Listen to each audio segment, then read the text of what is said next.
Hi everyone, it's me again and welcome back sa aking YouTube channel. So in this video, ituturo ko sa inyo kung paano ba mag-verify ng Google AdSense PIN ngayong 2024. But before we start, shoutout kay Ma'am Dyrene Tabs 933.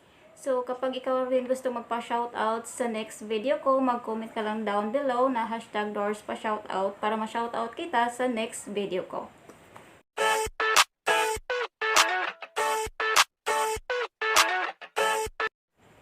So before we start, kapag bago ka pa sa aking YouTube channel, huwag mo nang kalimutan mag-subscribe o click na notification bell para lagi kang ma-notify kapag may bago tayong upload sa channel na ito.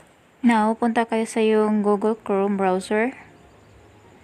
Then, mag-search ka ng googleadsense.com. Then, dito, mag-login ka sa iyong account, guys. I-tap mo yung AdSense. Then, itap mo yung 3 dots sa ibabaw, sa gilid. Then, itap mo yung box sa desktop site. So, next is itap mo yung magsimula para mag-sign in na po tayo, guys. Then, next, pumili ka ng email na nakakonect na sa iyong Google AdSense account. So, kapag wala ka pang Google AdSense account, may video din ako niyan. I-check mo lang sa aking playlist. So now guys, nandito na po tayo sa ating Google AdSense. So next, itap mo yung 3 lines sa gilid. Then hanapin mo yung payments. Then next, verification check. So dito ngayon guys, dito natin ilagay yung pinadala sa atin ni Google AdSense PIN. Yung 6 na number. So dito natin siya i-type. So dapat guys, hindi kayo nagkakamali sa paglagay ng Google AdSense PIN nyo.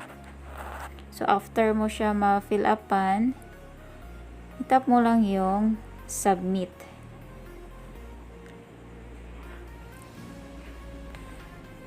So, now, tap mo yung submit. Then, super bilis lang niya guys. Ito naka-green na siya lahat guys. Yung identity verification completed and address verification completed. So, that's my tutorial for this week, guys.